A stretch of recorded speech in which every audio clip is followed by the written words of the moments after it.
ورحمۃ اللہ وبرکاتہ. Urdu radio FM 107 سے آج کے دوسرے نشریے کے ساتھ میں ہوں عبید طاہر. پیش خدمت ہیں اس وقت کی اہم سرخیاں. صاحب سمو امیر شیخ تمیم بن حمد آل ثانی نے سعودی عرب کے بادشاہ اور برازیل کے صدر کو تعزیت کے برقی پیغامات ارسال کیے.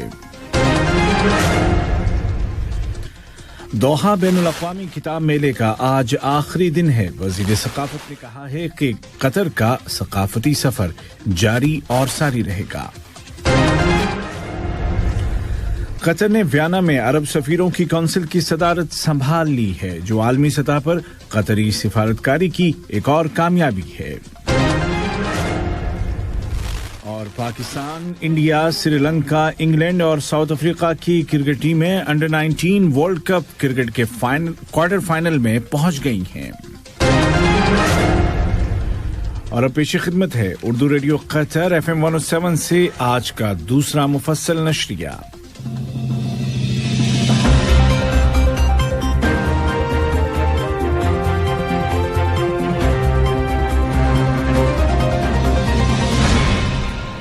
بسم اللہ الرحمن الرحیم.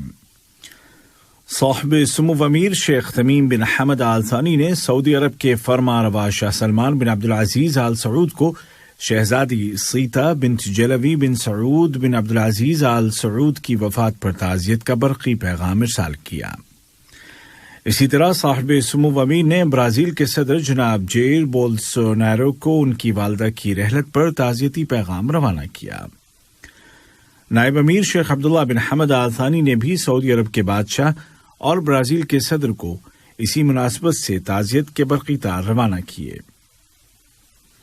وزیر اعظم و وزیر داخلہ شیخ خالد بن خلیفہ بن عبدالعزیز آل ثانی نے سعودی عرب کے فرمانروا شاہ سلمان بن عبدالعزیز آل سعود کو شہزادی سیتا بنت جلوی آل سعود کی وفات اور برازیل کے صدر کو ان کی والدہ کی رحلت پر تعزیت کے برقی پیغامات روانہ کیے. قطر کے وزیر ثقافت شیخ عبد الرحمن بن حمد آل ثانی نے کہا ہے کہ قطر کا ثقافتی سفر جاری و ساری رہے گا اور کتاب سے لگاؤ بڑھایا جائے گا اور جدت اور جانکاری کے نئے نئے راستے کھولے جائیں گے. آج 31واں دوحہ بین الاقوامی کتاب میلہ اختتام پذیر ہو رہا ہے. یہ book fair Doha exhibition and convention centre میں لگایا گیا تھا، جہاں دنیا کے 37 ملکوں کے پبلشنگ ہاؤسز نے ہزاروں مطبوعات پیش کیں. اس سال کتاب میلے کا سلوگن تھا علم روشنی ہے. ایگزیبیشن کی سائیڈ لائن پر اہم شخصیات کے لیکچرز کا اہتمام کیا گیا اور اہم موضوعات پر پینل ڈسکشن کے کئی سیشنز بھی رکھے گئے. اسی طرح درجنوں کتابوں کا اجرا بھی عمل میں آیا. وزارت صحت نے اعلان کیا ہے کہ گزشتہ 24 گھنٹوں کے دوران قطر کی لوکل کمیونٹی میں 2509 اور سفر سے لوٹنے والوں میں 578 نئے کووڈ کیس رجسٹر کیے گئے ہیں، جبکہ اس دوران 4987 کنفرمڈ پیشنٹ صحت یاب ہو گئے ہیں اور اس طرح اس بیماری سے شفا پانے والے مریضوں کی کل تعداد 2,80,800 ہو گئی ہے. وزارت نے مزید کہا کہ اس عرصے میں ایک 42 سالہ کرونک پیشنٹ کی وفات ہو گئی، جس کو مکمل طبی سہولیات فراہم کی جا رہی تھیں. واضح ہے کہ کورونا وبا کے آغاز سے اب تک قطر میں اس بیماری سے صرف 633 اموات ہوئی ہیں اور قطر دنیا کے ان ملکوں میں شامل ہے جہاں اس وبا سے کم انسانی جانیں ضائع ہوئی ہیں. وزارت صحت نے عوام سے پرزور اپیل کی ہے کہ وہ جلد از جلد بوسٹر ڈوز لگوا لیں. واضح رہے کہ قطر میں اب تک 6,91,081 افراد کو تیسرا ڈوز لگایا جا چکا ہے. قطر نے ویانا میں عرب سفیروں کی کونسل کی صدارت سنبھال لی ہے. آسٹریا میں قطر کے سفیر جناب سلطان بن سالمین المنصوری نے عرب سفیروں کی کونسل کے اجلاس کی صدارت کی. یہ اجلاس ویڈیو کانفرنسنگ ٹیکنالوجی کے ذریعے بلایا گیا. اس کونسل کی صدارت سے اندازہ ہوتا ہے کہ قطر عالمی اور علاقائی سطح پر مشترکہ عرب عمل کی کس قدر سپورٹ کرتا ہے اور ہر اعتبار سے اس کی حمایت کرتا ہے.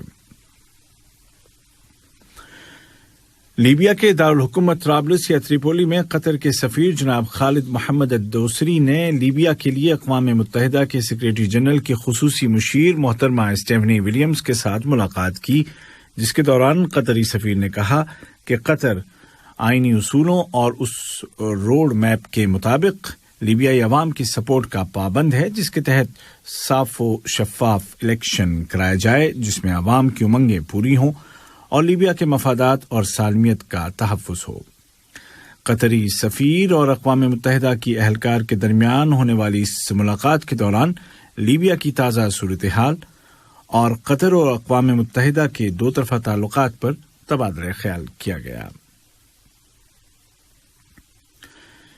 دہشت گردی، تشدد اور مجرمانہ کارروائیوں کے خلاف قطر کا مستقل موقف ہے اور وہ بہر صورت اس طرح کے واقعات کو مسترد کرتا ہے، چاہے اسباب اور وجوہات جو بھی رہے ہوں۔ وزارت خارجہ نے ایک بیان میں اسی موقف کو دہراتے ہوئے شمال مشرقی نائجیریا میں واقع ٹاؤن شیبوک میں کیے گئے حملے کی شدید الفاظ میں مذمت کی ہے، جس کے دوران 2 افراد ہلاک ہو گئے اور 20 بچوں کو اغوا کر لیا گیا۔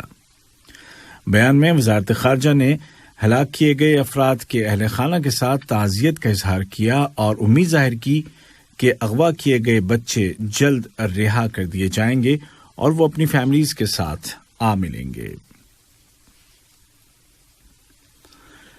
قطر نے کولمبیا اور فن لینڈ کے ساتھ مل کر مشترکہ طور پر اقوام متحدہ میں دنیا بھر کے نوجوانوں کے لیے 3 روزہ کانفرنس کا اہتمام کیا۔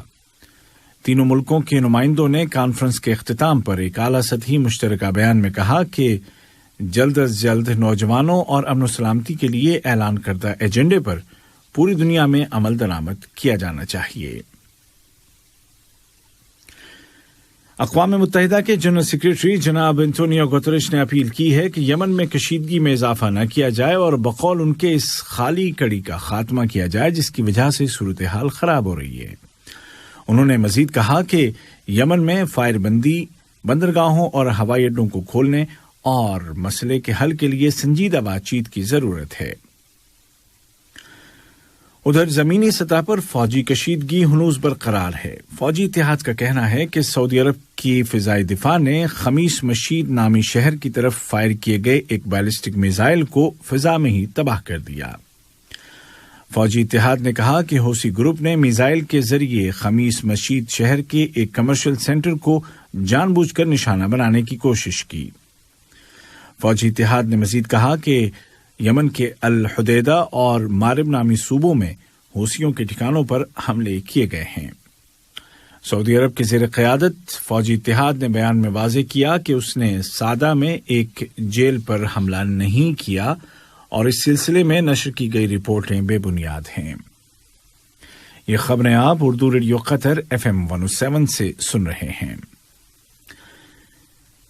ایران کے سمندری دستوں نے چین اور روس کی بحریہ کے ساتھ مل کر بحر ہند کے شمال اور خلیج عمان کے پانیوں میں بڑے پیمانے پر فوجی مشقیں شروع کر دی ہیں۔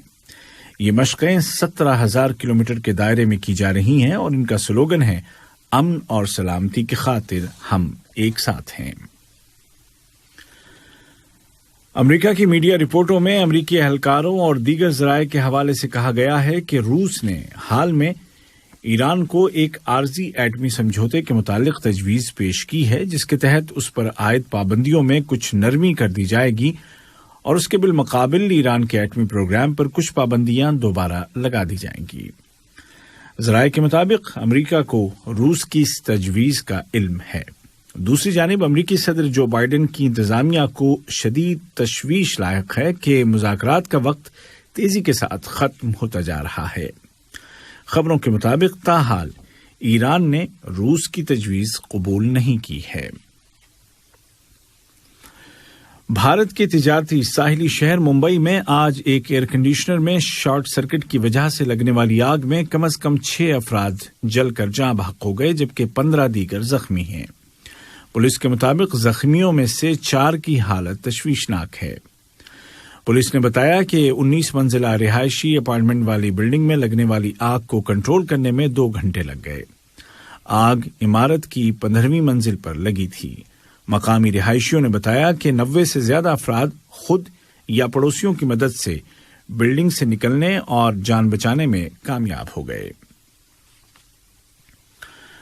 اور انڈر 19 کرکٹ ورلڈ کپ میں تازہ نتائج کے مطابق بھارت، پاکستان، سری لنکا، انگلینڈ اور ساؤتھ افریقہ کی ٹیمیں کوارٹر فائنل میں کوالیفائی کر چکی ہیں۔ آج کھیلے گئے ایک میچ میں پاکستان انڈر 19 نے پاپوا نیو گینی کی ٹیم کو صرف 12 اوورز میں شکست دے دی۔ پاپوا نیو گینی نے ٹاس جیت کر پہلے بلے بازی کی اور پوری ٹیم صرف 50 رنز بنا کر آؤٹ ہو گئی۔ جواباً پاکستان انڈر 19 نے ایک وکٹ کے نقصان پر 12 اوورز میں ہی 51 رنز کا ہدف پار کر لیا۔ دیگر ہونے والے مقابلوں میں آج افغانستان کا سامنا زمبابوے سے ہے، جبکہ یو اے کا بنگلہ دیش سے اور بھارت کا مقابلہ یوگینڈا سے ہو رہا ہے۔